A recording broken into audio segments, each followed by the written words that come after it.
I killed my first deer with a bow when I was 13, and then passion just kept evolving as we went. It's crazy how like being on edge and alert for that long, just sitting there will take that much energy out of you. Mike actually, I guess you call him co-host, co-owner, whatever, partner. He just went to Alaska last spring and killed a brown bear, so that was kind of out of his realm. The altitude just kills us. I mean, like the whole way up the mountain, we're just dying. We did it. We packed it all in one day. It took us like 9 hours of hiking and everything. Set up our camp, and the next morning I ended up killing a 170-inch 4x4. Do you even really get excited anymore when one comes in or whatever you're about to shoot them? Like, it's the same as it always has been. Like, you may be able to control it differently, but you still get the same feelings. This is Shawn Luchtell with episode 36 of Living Country in the City. Y'all ready for your dose of flyover state spirit? Straight from the concrete jungle? Well, put down your latte and pull on your boots. It's time for Living Country in the City. Hey y'all, thanks for joining me for episode 36 of Living Country in the City. If you haven't already, make sure you search for Living Country in the City on iTunes, Stitcher, or whatever your favorite podcast platform is, and subscribe. I'm always releasing new content, and the best way to make sure you don't miss out is by subscribing. Also, if you enjoy the podcast, please take a moment to help the podcast grow by leaving a quick rating and review. Now, today I'm talking with Shawn Luchtell of Heartland Bowhunter.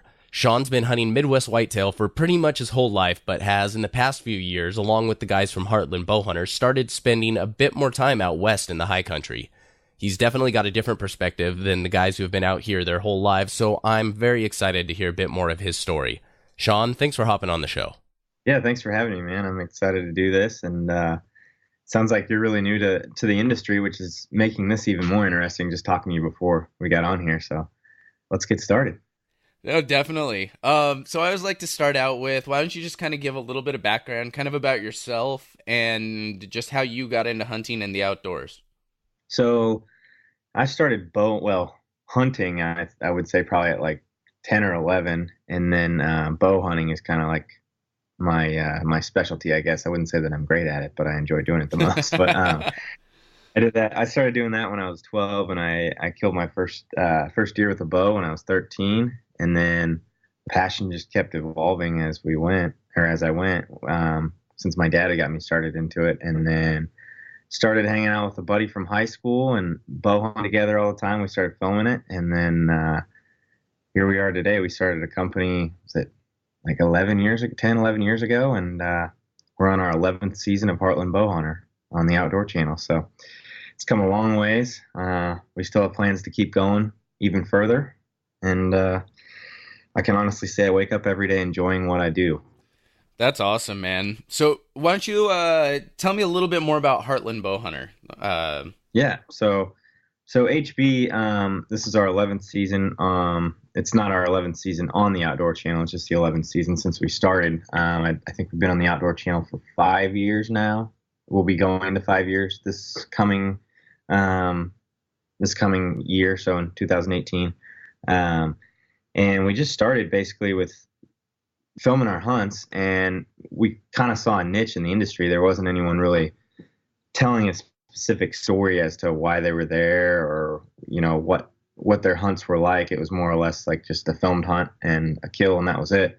And we saw that there's much more there to be captured and a lot bigger story to be told. And so from that, it kind of aligned with our passion to capture everything. And we're all self-taught as far as, you know, behind the camera, our production, just everything. And once we saw our niche and got into the industry, our cinematography and storytelling capabilities kind of took off. And I think we kind of created just our own niche that was already there, that needed to be met. And it changed the industry a little bit. A lot of people really started to pay a lot bigger attention to video production and how they told their story and what cameras they may have been using, just their editing style, all of it. And I can honestly say I'm really glad that happened, because I don't know that there was any other way that I would have made it into the industry, because outside of our production quality, we're just average dudes that love to bow hunt, and we're not any different than anyone else. We're not like huge, you know, celebrities as far as our personalities go. We don't see ourselves that way. even though some of us might think that we are, we're definitely not. So. Honestly, that's one thing I love generally about this industry. There's always going to be egos and personalities, but I mean, running this podcast, I've got a chance to talk to some really cool people, and everyone has been just so accessible and like, the big quote unquote, big celebrities in hunting for the most part are just like, they almost get embarrassed when you're like, oh man, it's like so nice to meet you. And Yeah. and it's kind of a funny thing. And I always tell my friends, I live in the middle of Hollywood, and so many of them, it's like, oh my gosh, I saw so and so today on Hollywood Boulevard, and that really doesn't, there's a few people that I get excited about, but then like the days like I'll be at work and I'll be like, oh my gosh, you guys, you won't believe who I just got to talk to, and everyone just looks at me just like blank stares, except for like the one dude in my office that knows hunting, and he gets all excited with me. Yeah. He's like, dang, man, you guys talked to them? Yeah, just yesterday I was in Salt Lake on a layover, and a guy came up to me. Like, I had my head down, I was on my phone, just sitting amongst a bunch of people, and this dude comes over and like nudges me, and I was like, oh, sorry, I thought I was blocking like the seat next to me or something. He's like, hey, you're Shawn, and I was like, yeah, who are you? And he's like, I love the show, man, and I was like, oh. I was like, thanks, I appreciate it, And then he was asking me what I was doing, where I was coming from, where I was going, and all that. And then, like, I was still like slow. It was slow to me because I just didn't expect it. And then, shortly after that, once I landed at home in Kansas City, I actually, or one of his friends had hit me up on Instagram, saying that his buddy had gotten to meet me in the airport, and so I found the guy on there and messaged him and apologized because he caught me off guard. Like, I was just like. I was just really slow with the way I was talking because I was like, I just totally out of it, just not expecting it. But yeah, it's strange, like you're saying, for people to kind of call us celebrities or whatever you may want to think that we are or something like that. We're just average dudes, just like everyone else. And so when those moments do happen, it's really, really cool to meet people like that, including yourself. It's awesome to talk to new hunters, like you were saying, and just shoot the shit.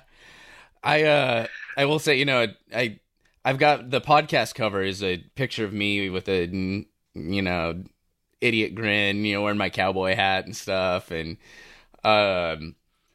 so I was at Total Archery Challenge in Utah, and I got there kind of late, and there's people wandering around, and like it wasn't super clear where I needed to go just to get to the main thoroughfare and everything, and so kind of wandering around, I see some guy kind of look over at me, and we make eye contact. I'm like, oh, I'll go ask this guy for directions. And I walk up, and I was about to be like, hey man, do you, and he's like, hey, Living Country in the City, right? And I'm like, oh crap, I've met this guy before and I don't remember him. Like, I felt so bad. Cause I'd been to Utah a couple of times, just like in the months prior, like I'd mentioned, and I was like, hey, man, good to see you. And totally playing the card, like you knew. Yeah, bro, totally remember you. Because I felt like such a jerk. Because I will remember a face forever, but I'm really bad with names. And like, I just didn't recognize this guy. Right. And then all of a sudden he's like, hey, man, I love your podcast. And I'm like, it clicked. Oh, I've never felt cooler in my life. Yep. I will admit. Brian, if you're out there listening to this, man, thank you for the coolest moment of my life. But yeah, that was fun. That was a lot of fun, I have to say. And that was like the first time I'm like, wow, people actually listen to this stuff. Yeah. No, whenever you hit me up on Instagram about it, I was like, man, this guy, like your thumbnail or whatever you call it, with your cowboy hat and the grin. Yeah, I saw it. I was like, man, this guy's official. This must be a real big deal because it looks legit. Like, I mean, not that you're not, you are. I'm just saying, like, it looks really professional. And I was like, man, this guy must have a really big thing going. And then I looked into it more, and I saw you were only on like your 30. Well, this is 36. I was like, oh, he's just getting started, which is great. And then when you told me your background, it's even cooler. I think that you've gotten this far so quickly, and obviously you've got a following going on, which is great. Well, it's like we were talking. It's thanks to just people being so generous with their time, and every time somebody like writes me back, it's like, yeah, sure, man, I'd love to hop on. I'm still surprised and super grateful, super excited, and to you as well, man. Yeah, for sure. Did you had Jim Shockey on here? I don't even ask me how. I still am in disbelief that he came on. I saw that and I was like, well, I'll be on there. Like, this guy's really good then. Which so far it's been great, man. That's awesome. Kudos to you for getting Jim on here. If anybody's big, it's Jim. Well, it's funny. We were talking earlier about just people's reactions when I tell them that I'm going, on a solo archery elk hunt in Idaho. Everyone's kind of like just has that reaction like, whoa. And I knew I was doing something pretty crazy when I'm talking with Jim Shockey, and he's kind of like, oh wow, you're really doing it. Yeah. When Jim Shockey is kind of impressed by what you're taking on, I think you're definitely doing something pretty crazy. So I'm looking forward to. Yeah. How many days are you hunting there? It's gonna be 10 days, but that'll include my driving. So I'll probably be actually hunting on the ground for about 7.5 days, something like that. Oh, wow. And how far are you like packing in?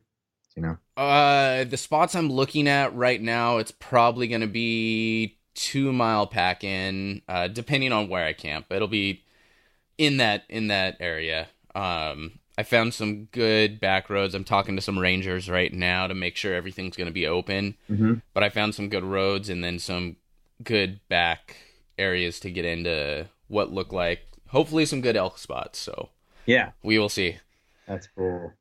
That'll be fun, man. That'll be a huge learning experience, and I'm sure you'll go back, honestly, because at least with any experience that I've ever had like that, the first year, it's always been a huge learning curve for me. And then when you come back again, like you know what to expect, so how much further you want to push yourself or where you want to go, and yeah, and it's just that's the funnest part about it, as far as I'm concerned. It's like, or the most fun. It's just learning every time you go and figuring stuff out even more and getting closer to animals and all that. So, if I can come back and feel like I learn, regardless of what I take, and as I keep saying, don't get me wrong, like my goal is to go in and take a friggin' elk and come packing out heavy. Yeah.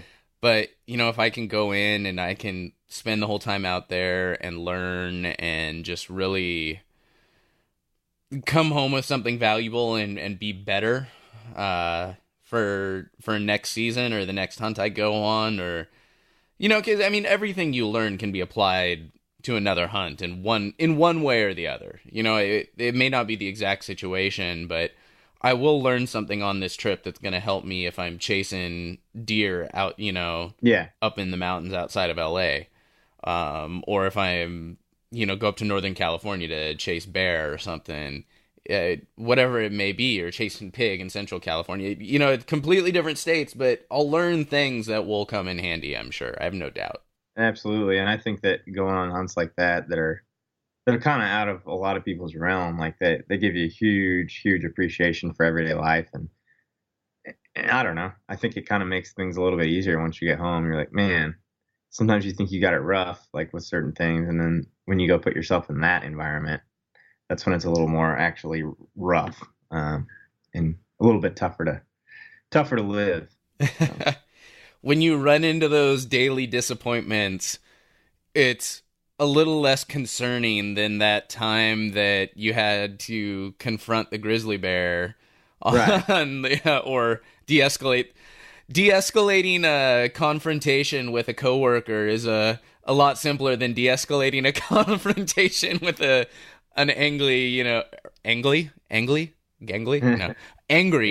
grizzly bear or something like that. Yeah. So yeah, we've been in those sticky situations too, and not with bears, thank God. I haven't messed with that, but or had to. But just like dehydration and stuff like that. Is there water where you're going? There's a ton of water. Well, according to Google Maps and from what I've seen so far, there's a ton of water. That'll be nice, because I've done most of my hiking and camping, and a lot of the stuff I've done has been in the desert. Because I mean, yeah, technically I live. I mean, we put a bunch of pavement over it, but I technically, for the most part, live in a desert. Mm-hmm. And so, I'm used to having to pack in. If I'm carrying water, it's all I get. And so this will be a nice change. I got all the water filters and all. I've got the Sterapan, I've got the Aqua Tabs, I've got the MSR filter, I've got all of that good stuff. That's one thing I do not. I just do not want to deal with Giardia. Yeah, it's tough, man. I've never had to deal with that either, but like, yeah, the whole water situation, like some people don't, I mean, I'm sure you've thought about it, especially since you live in the desert, but like we've ran into people on the mountain that have ran out of water or just didn't pack it necessarily, thinking that there was water there, and dehydration is no joke. You don't want to mess with that stuff. It's a bad deal. Yeah. But so one thing I love about Heartland Bowhunter, and once again, I'm fairly new to all of this, and so I've only kind of watched within the last few seasons. But I love that you guys have a variety of stuff that you do. It's not just really focused on, I know it's like you said, it's your passion is, chasing those whitetails. And, yeah, I feel like, come on, Heartland, it's kind of in the name right there. Yeah. But, you, like you said, you were just back from Montana, you're just back from Utah. I love a lot of that variety, but I'm assuming that's a fairly, comparatively to your history of hunting, that's a fairly recent thing for y'all, right? Yeah, so like the past 3-4 years, we've kind of worked our way into hunting Western states and backcountry hunts a little bit more. Mike actually, I guess you call him co-host, co-owner, whatever, partner. He just went to Alaska last spring and killed a brown bear, so that was kind of out of his realm. We've just really gone out west, and he went to Alaska, and we're just kind of branching out, doing different hunts outside of just the whitetail world, just the experience. I know it's called Heartland Bowhunter, and we're based around whitetail, and that's kind of where our roots are, and that's where we come from. But yeah, we've been branching out, trying new things, and had a blast doing it. It's been a huge learning curve, and met a lot of cool people along the way, man. Especially like you were saying in Utah, man, the people there are so nice. There are so many people that we met in Utah that have been super generous and offered to help us out with anything that we've ever wanted, any information that we've been trying to seek on different areas and stuff like that. So yeah, it's been fun just figuring out these Western states and just doing different hunts. So what are some of like the biggest differences you see in kind of the style of hunting you're used to versus coming out west for these backcountry hunts? Well, in Missouri, it is a lot different than the Western hunting, just because our whitetail stuff there's a lot more preparation that we do. Not that there's not a ton of preparation that goes into the Western stuff. Because if we lived there, we'd scout all the time, which we don't have that chance to do since we live here in Missouri. But in Missouri, it's more or less like running different trail cameras all the time, food plots, hanging tree stands, always paying attention to the wind and the weather and all that stuff. Whereas with the Western stuff, you get to hunt every day, and you kind of make your own luck as far as the scouting goes. As far as you want to hike, and as much as you want to glass, you're going to find an animal hopefully, and then from there on, it's up to you to make the stalk and the shot. And that's what I kind of like a lot more about Western stuff rather than the stuff here in Missouri. It's kind of up to you when you go in for a stalk. You can make the stalk happen, or you could screw it up. Whereas here, it's like you can just pick a tree stand and you hope that he's going to come walking in. So there is something about it that kind of feels a little bit more like you're taking control of your own destiny with the hunt, if you will. Yeah. granted, they're both a waiting game in some sense, but with the spot and stalk, I mean, you get to get up close and personal on the ground level with them, which is a lot of fun. Yeah, I mean, either with either way you hunt, you have to some extent go where the animals are, and they have to be there. They have to be coming to a spot where you can get to them. Yeah. But yeah, I mean, I guess the one benefit with Western hunting is if you choose to, you can go a bit further and go where those animals are, versus you're a little more, I mean, and there's the options. Like I've got a climbing stand in my storage unit right behind the apartment, and I can, if I really wanted to, strap that on my back and hike in. I have zero plans of doing that, but it's definitely not a lightweight stand. Yeah, that's what I used to do that whenever back in high school, man. I had a climber and I used that thing all the time, and it was so fun, especially that back then I don't know if you have the opportunity to run very many trail cameras, but it's great running trail cameras here in the Midwest and knowing what to expect when you go in, but then you totally miss that whole aspect of what it used to be like when I did have like a climber and I'd go onto some property and hunt or whatever, and not knowing at all. I had zero education of what animals lived there. So, you always have the thought in the back of your mind that there could be like a 200-inch deer living there that you don't even know about, or you could walk in, which just the thought of the unknown is something that I kind of miss in that aspect. Not that it couldn't still happen, but it's a little less likely to happen. Yeah. No, I bought my first 2 trail cams with every intention of I wanted to actually throw them up to see if I could find some bear out in the San Gabriel Mountains outside of LA here, and I believe they're still sitting next to my bed in the plastic in the box they were shipped in. I have just been. Oh, wow. I've just had zero time. Like anytime I go out hiking, like it hasn't been in an area where I'm going to go set those up. And it's just, every waking moment has just been focused on chasing these elk. But, yeah, my only real hunts, as I mentioned before, was, I was out in Mississippi for Thanksgiving last year. And I sat in a tree stand for several days out of that whole week. Saw a few. Definitely nothing came within range. I learned very quickly how still you have to be in those tree stands. Yeah. And how quiet you have to be coming in too. That was definitely something new for me. But it's funny, it's a skill in and of itself. Like, it's that skill of like, okay, being absolutely still, but not just completely like zoning out, and like you have to be alert the whole time. I know, it's one of the strangest things, because like you'll go sit in a tree stand for 3-4 hours in an evening or a morning, whatever it may be, and you come back and you are tired. Like you might be drained sometimes, especially if the weather's kind of bad. And it's crazy how like being on edge and alert for that long, just sitting there will take that much energy out of you. Or even just the weather sometimes, like if it was cold or something like that, or rainy or whatever, like it totally can drain you sometimes. And yeah, like you said, just sitting there for that long when you're trying not to necessarily move, but you're alert, it's pretty fun.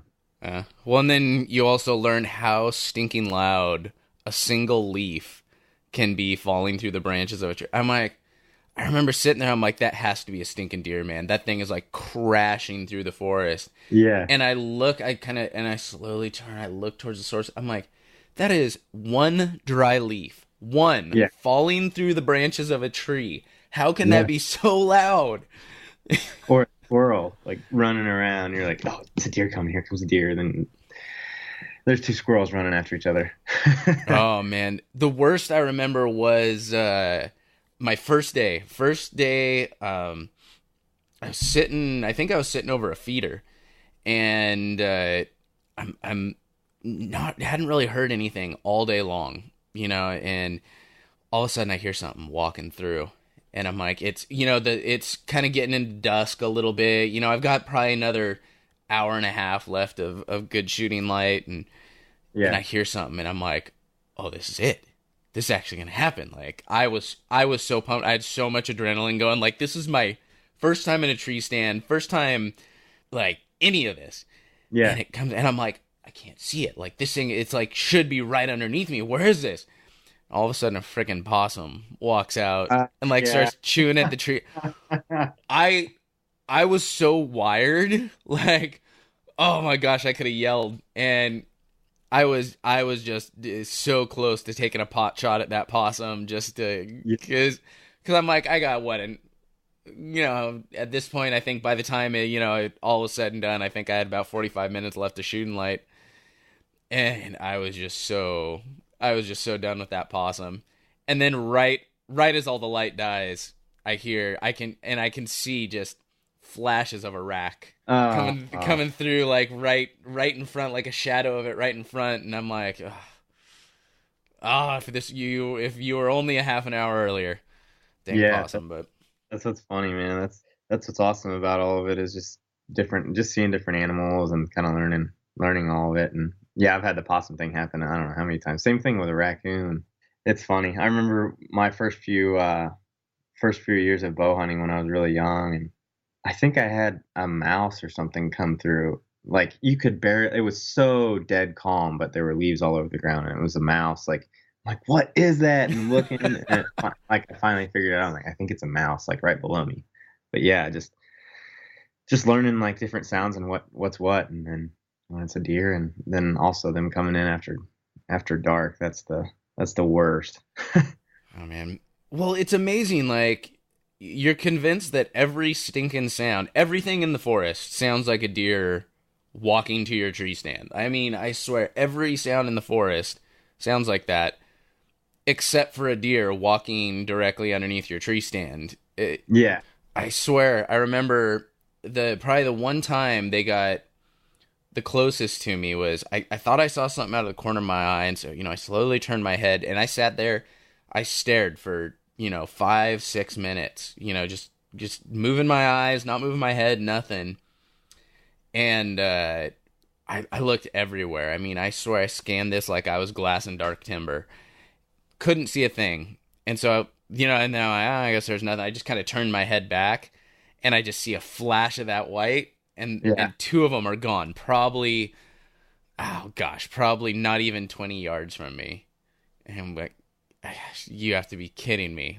I swear I searched every shadow in that area, and I did not hear a single thing of them coming up to me, not a sound, until they were crashing away, and it just killed me. Yeah, that's funny. I don't know. I've done that 100 times too. I can only imagine how often that happens. Yeah, it's super aggravating. I feel like when it's fun and aggravating at the same time. Like during the rut, when like a buck's chasing a doe, and they may not be really close to you, and you're watching them from a distance, and you're trying to get an eye on him, on how big he is, and like they're going so fast, they go over the hill, and you like just barely get a glimpse. You're like, I don't even know if that was a big one or not. But yeah, that's what it kind of reminded me of. On that note, let's take a moment to hear a quick word from one of my partners. All right, y'all, so we all know that there's countless box club offers out there catering to all different people and interests, from fishing to shaving, exercising, skincare, and whiskey. Just about anything you can think of. Now, none of them really ever appealed to me until I recently came across a newcomer to the arena, Bowhunter Box Club. Bowhunter Box Club is the only subscription box club out there geared specifically for bow hunters. And I mean, who doesn't love getting a box packed full of awesome new bow hunting gear delivered directly to their doorstep every month? Now, here's the deal. Each month, they'll deliver a box filled with around $60 to $70 worth of awesome new products and gear for you to try out. Previous boxes have included gear such as broadheads, bino adapters, stands, gear, hoists, and bow slings from companies like Vortex, Phone Scope, and Boning. This is quality gear that you've either been wanting to try or didn't know you needed. They've got a bunch of different subscription plans that'll fit any budget. You can go month to month or save even more by selecting a longer-term prepaid subscription. On top of all that, for a small annual fee, you can join their VIP Pass-Through Club. Pass-Through Club members get exclusive access to buy discounted bow hunting gear that won't fit in the monthly box.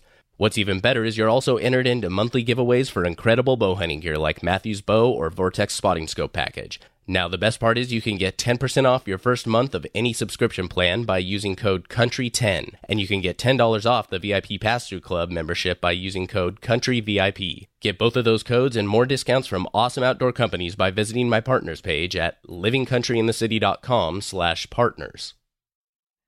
So what are some of the biggest challenges coming from this more chase and whitetail style of hunting, going into the backcountry, into the high country?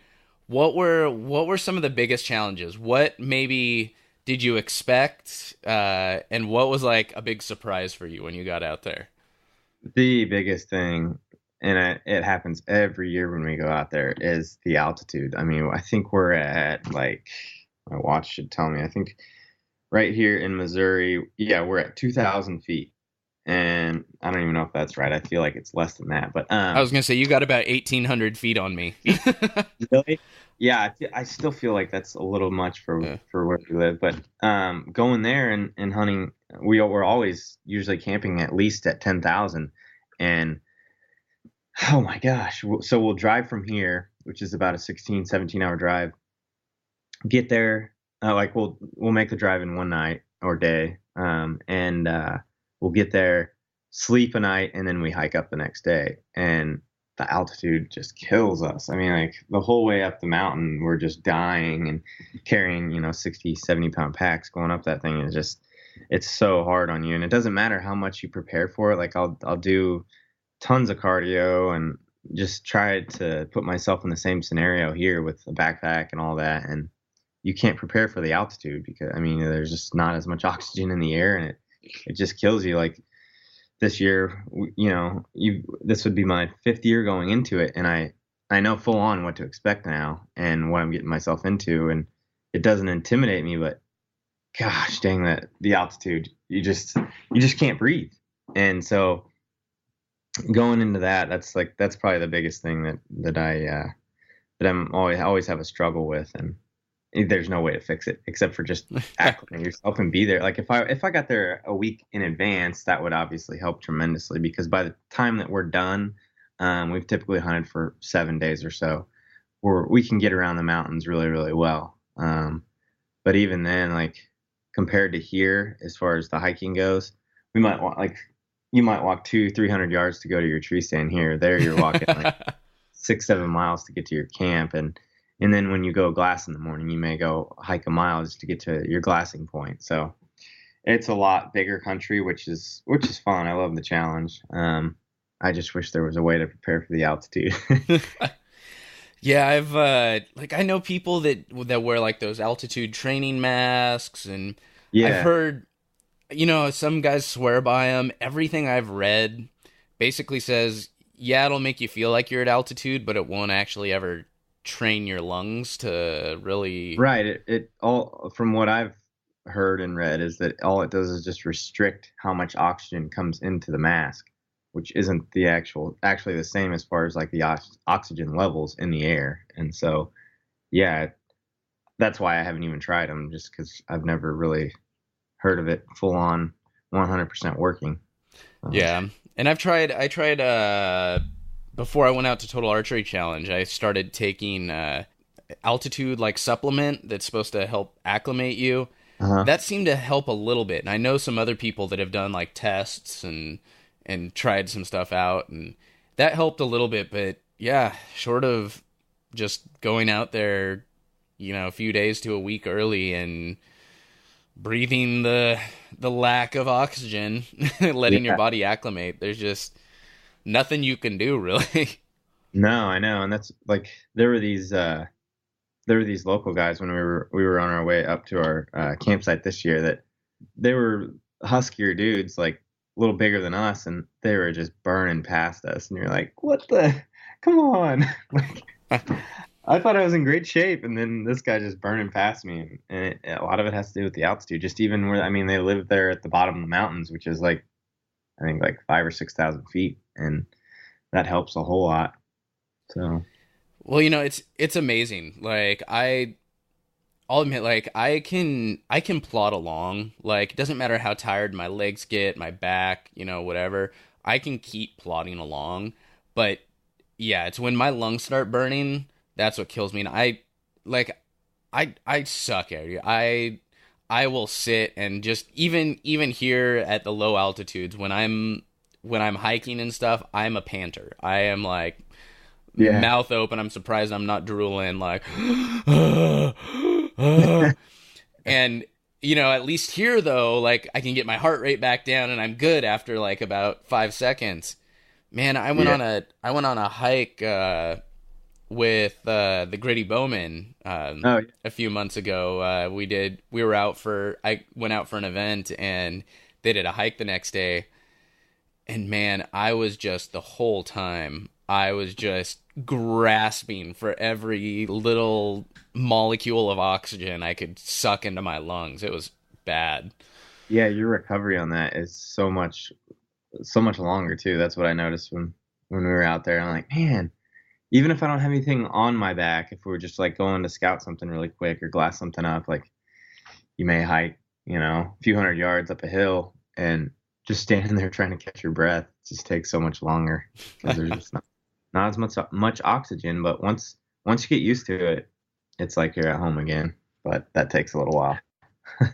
Well, it's funny. And then like I came home, I remember after that, and I felt like such a champ on my first hike. After that, I'm like, yeah.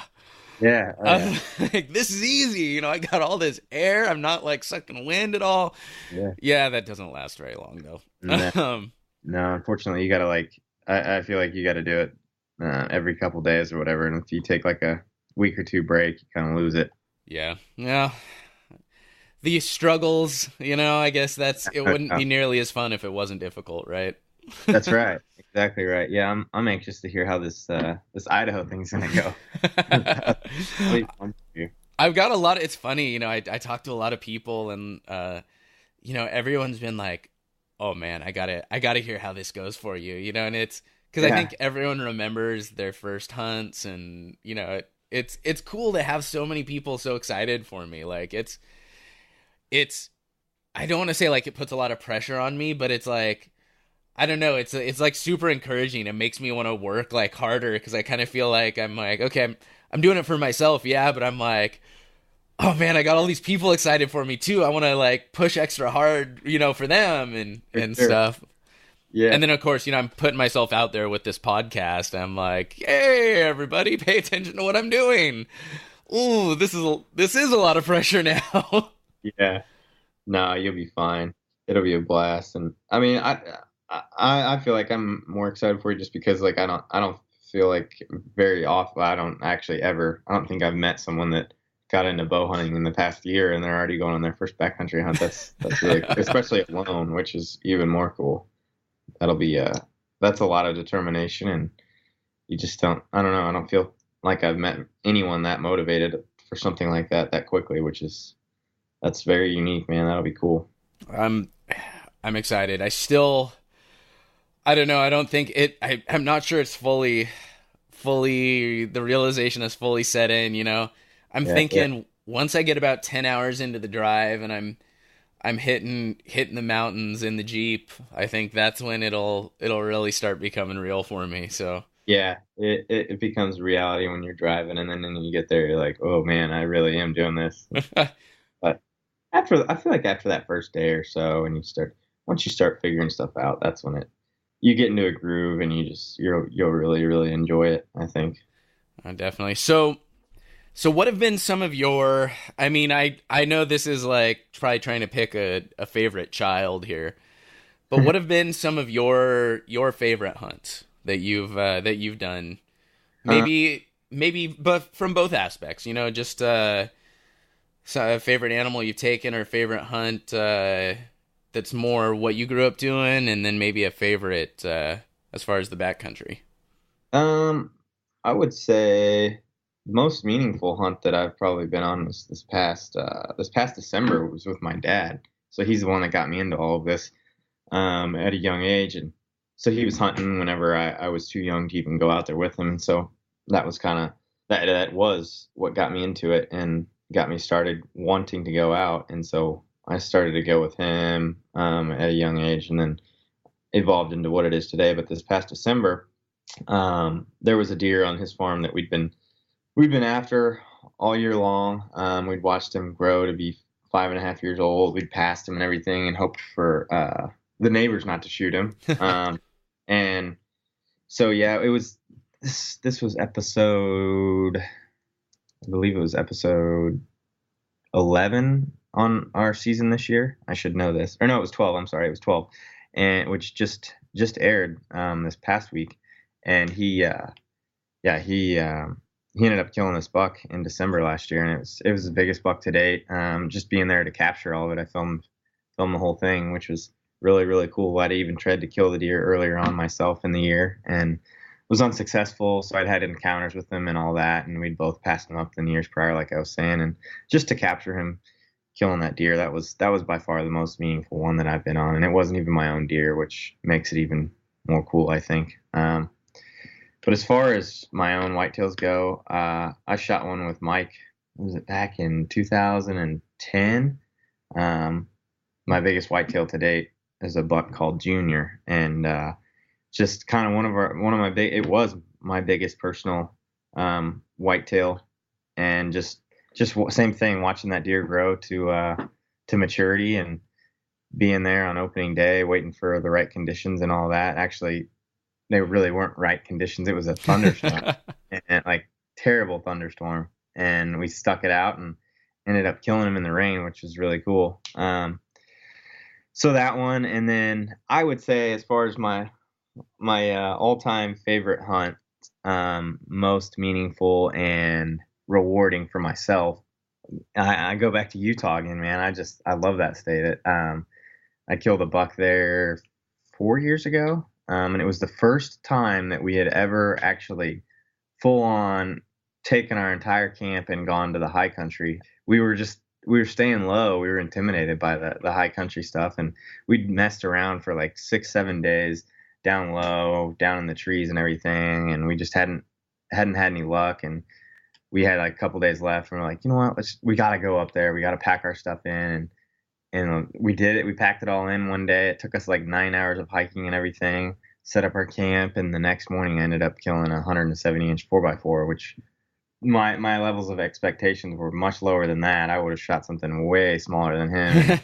I ended up finding him like right off the bat that morning. And he was just with some other bucks, and they ended up just going down the side of the mountain, and he broke off from them. I figured they'd all bed together, and he went off on his own and laid down underneath this dead log in the perfect spot. And it was a 2-hour stalk down this kind of like cliffy area, and I ended up making a great shot on him. And we worked extremely hard for that one, and getting him out of there was even a lot of work. But it was kind of like my first real backcountry successful hunt, and it was something that I never worked so hard for. I feel like physically and mentally. A lot of people think that it's just, all physical work up there, but there's a huge mental game that goes into it. Just trying to push yourself to your maximum and everything you've got in you, and even push yourself further than that, to where when you think you don't have anything left in you, to keep on going, and you're fighting dehydration, just overheating, and you're hungry, all of it,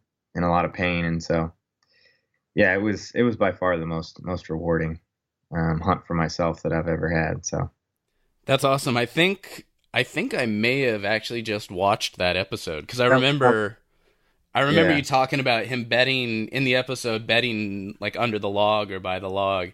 Yeah. Because I remember when I was watching recently, I'm like, ooh, Utah. I'm gonna watch these episodes first. So yeah, that was the one, and it was like the biggest learning curve for me. And like I was saying earlier, that's just one of the biggest things that I love about bow hunting, is just learning new stuff all the time in different areas, and new things about animals. Like our hunt in Montana this past week, it was in the breaks, and I'd never hunted the breaks for mule deer. I've hunted elk there, but not in this certain area, and it was completely different. It was right along like the Missouri River area, and just the places that those deer bed. It reminds me a lot of western Nebraska and sandhills and stuff like that, but a little bit steeper stuff. And just the places those deer bed is phenomenal. And just getting into their game and figuring out how they live and all of that, and figuring out how you can stalk in and get close enough in a really dry area.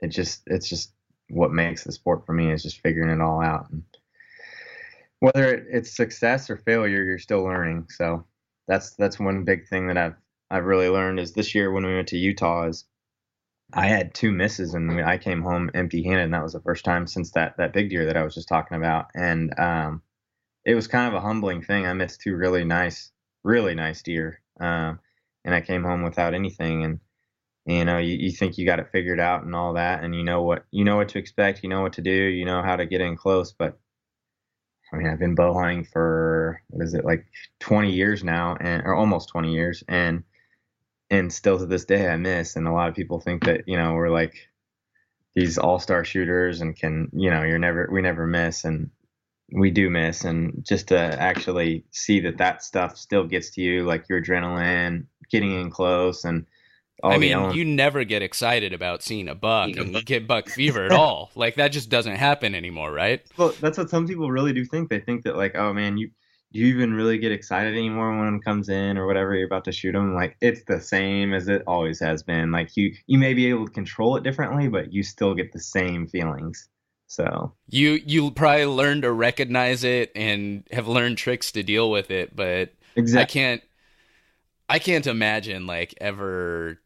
I've seen tons. I've seen a million of them, and I know it's going to be different when I get one within range to draw on, but I know it's going to be very different. But I can't ever imagine that excitement going away. Like, I just can't. And that's what brings us back every time. Well, I mean, that's why we love doing it and why we want to come back. And even with the misses, like, that's what makes you want it even more. I use it every time that I do miss as a motivational factor, and try to turn a negative into a positive. That's like my biggest thing. I feel like with the misses, because they still happen and they're gonna happen. I'm gonna have plenty more under my belt. So with these last 2, what do you? I mean, and let me know if I'm giving away something that's for an upcoming episode. But what do you think? What do you think it was that contributed the most to it? To these misses? Well, the first one, I actually do have a legit excuse for this one.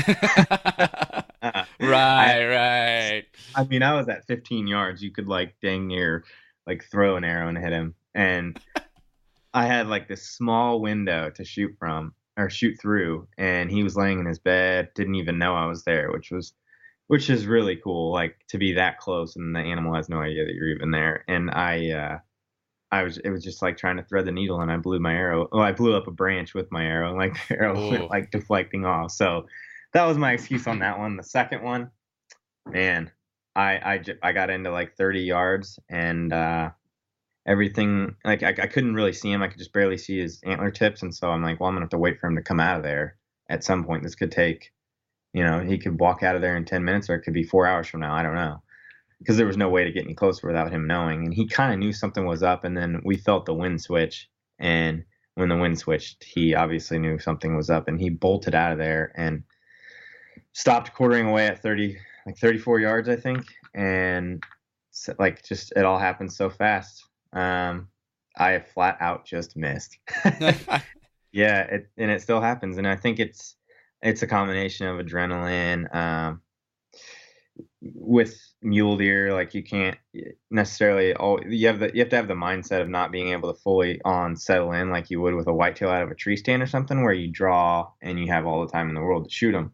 Whereas with the mule deer, like, he bounded out of there and stopped quartering away, and so I know I only have a couple seconds to take my shot. So I probably rushed it as well, just because of the adrenaline and knowing that he's getting ready to leave. So adrenaline still gets to me. Rushing your shot, all of it. I don't know.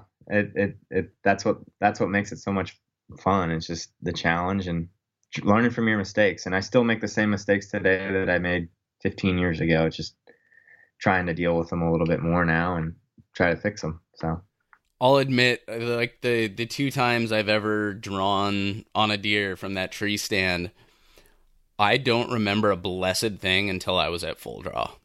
Yeah. I don't remember how I got from sitting down to standing up and at full draw. It just, and I'm sure if I had ended up taking the shot, or if they had gotten into range, I probably wouldn't remember anything until I was halfway down that ladder. Yeah. Yeah. It's so crazy. Like that adrenaline rush, and like it all happens so fast in your mind. It's just crazy. And like you forget the little tiny things that happen in that process. And that's what I feel like a lot of people that don't hunt don't understand. It's like, oh, how do you go out there and you just shoot an animal, you just kill it, blah, blah, blah. And it's like, wait a minute. Like, it's not like we're just killing animals. Like there's a whole bigger element to it than just that. And it's not like we're human still. Like we still have feelings. I mean, you realize you're about to take a life, and it's not what a lot of people think it is. And I would encourage people to at least try it, or at least put themselves in that atmosphere just to understand more of it. So, well, it's an amazing thing. I always talk about is it's hunting is conservation. It's respect for the animals. It's all of these things. It's so much more than just glorification for the hunter, or like some maniacal desire to go out and kill. Right. I mean, the people I know that hunt, and there's always going to be those that, yeah, that's what they're about. They just want to go out and put down as many animals as they can, and that's all they care about. Right. But all the people I know, I mean, they invest so much time in these animals and have so much respect for them. I mean, if all you're out about is just going out and killing, you're not going to take the time to learn about these animals. You're not going to take the time to study them and their behaviors and this and that. Like, it's just not worth it to that person. But that's right. When you want to, there's like a Fred Bear quote, where at the end of it, he talks about, just mingling his life, however briefly, with that of a wild animal is something so amazing. Like, it's just mind blowing. It really is. Yeah. Like being out there, and not even the ones that you're hunting, like all the animals that are out there. Like when we were just in Utah this year, we had like a herd of, I think you call them a herd. I've never hunted mountain goats before, but yeah, I don't know what the term is for that. Yeah. Yeah. So they were living like right there by our camp, like right on the cliffs, right next to us, and just being able to sit there and watch that every day. That stuff's so fun. Watching those goats on those rocks and maneuver from one cliff to the next or whatever, go down up and down these things is just phenomenal. And seeing, like, I think we saw some golden eagles while we were out there, just all sorts of different animals, and just being out there watching it and living amongst them is what's so much fun. And being out there in the peace and quiet, like there's not, I mean, we have cell phone reception, but like you're in and out all the time. Just being out there enjoying the elements is what's kind of the biggest picture, I think, for everyone, or for most hunters, and what makes it what it is. It's definitely not all about killing. So if people wanted to check out Heartland Bowhunter, where would you recommend they start? What's a good season, or maybe some good episodes for them to check out to really get a sense of the show? Well, you can watch our stuff on the Outdoor Channel, and our main airing, so our prime spot is Thursday nights at 9:30 Eastern time. So that's like 7:30, or is it 8:30? 6:30 Pacific. Yeah, Jesus. Math is tough this early in the morning. It really is. And I've been flying through different time zones lately, and I'm about to go to your time zone, so I better get it down. But yeah, so you can check it out on the Outdoor Channel. We also have 2 mini series on Carbon TV. One is Full Strut, which is our turkey stuff, and then Behind the Draw, which is like kind of bonus footage from the TV show we make a mini series out of. And then if you do not have access to the Outdoor channel, you can purchase our season on iTunes, and watch every episode through iTunes. So awesome. I've been actually using the Outdoor channel. It's like the Outdoor channel and Sportsman's channel app. I'm sorry, yeah, I forgot about that. MOTV. You can watch us on there through any of your tablets or your phone, your computer, anything like that. You can watch us on MOTV. I'm not 100% sure. You may be able to answer this better because since I see all the episodes before they go to air, I don't look into this, which I should. How does MOTV work? Is that just through? It's just like it would be essential to like Hulu or something like that, right? Like you can just download.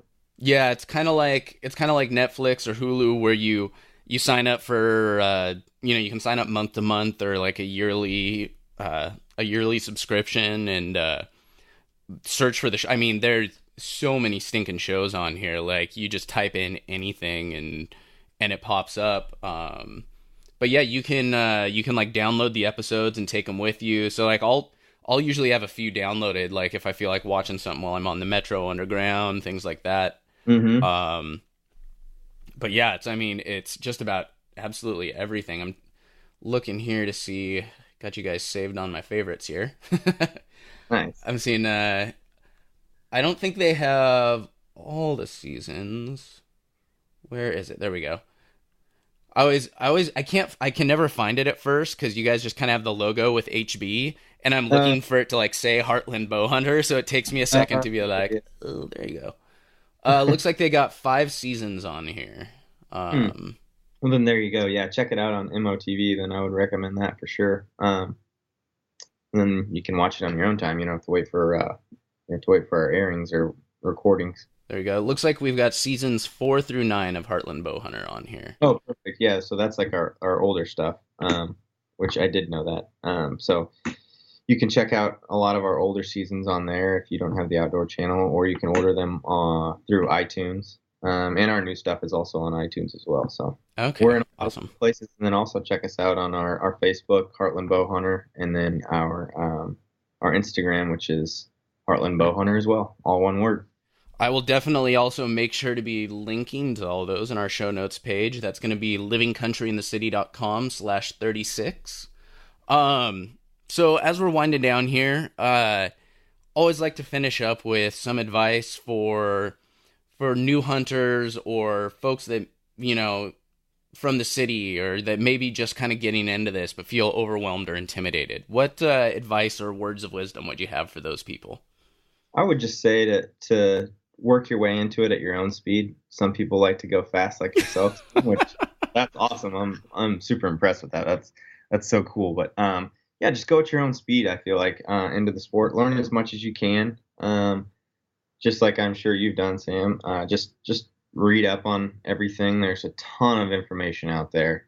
Not just through the digital world. You can read on it. You can watch videos. There's YouTube. There's Carbon TV. There's MOTV. All of it. A lot of different avenues to learn what you want on the hunting side of things, and then just work your way into it and see if it's something that you like. If you're an outdoor person, I think you really will enjoy it. I actually I know a guy from here that currently lives in Colorado who had never hunted until now, and he's in his late 20s, and he's a huge photographer. He got into photography. He started photographing some hunts. Now he's like a huge outdoorsman, loves fishing, loves hunting, loves just the whole environment. So just go at it at your own speed, and there's always new stuff to learn. That's what I love about it, is we're always constantly learning new things every time we go out, no matter what.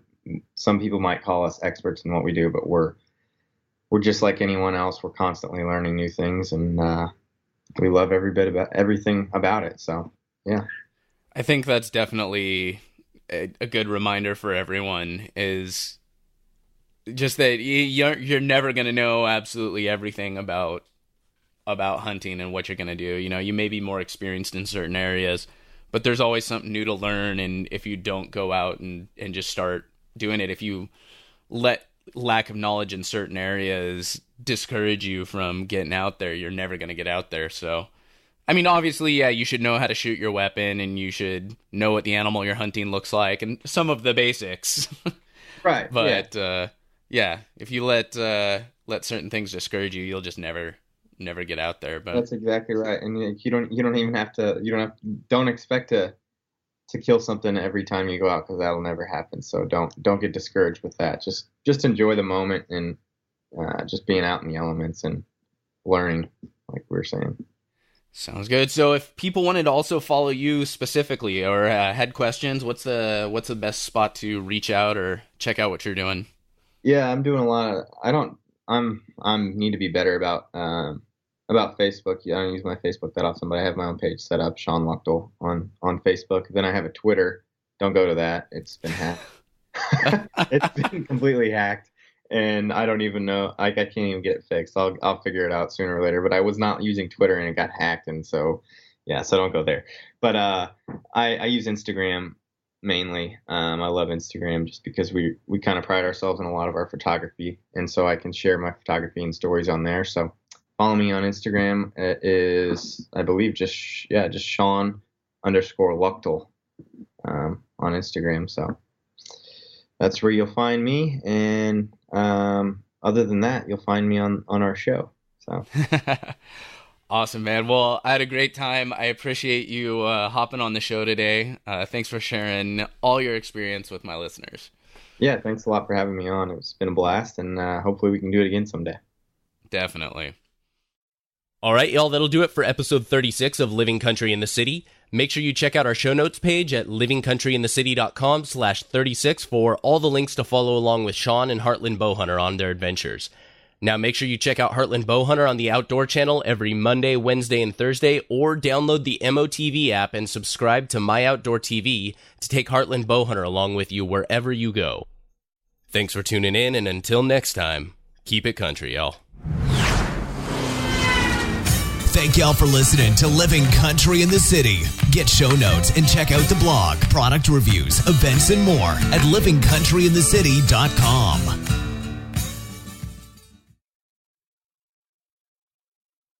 The nice thing about having a name like that is you always know when you get those phone calls from telephone marketers, though. You can just hang up immediately. You know, you don't even have to worry about talking to them. This Mr. Luchtel? Like, click. Exactly. We always get, is this Sam Irez? Nope. Wrong number.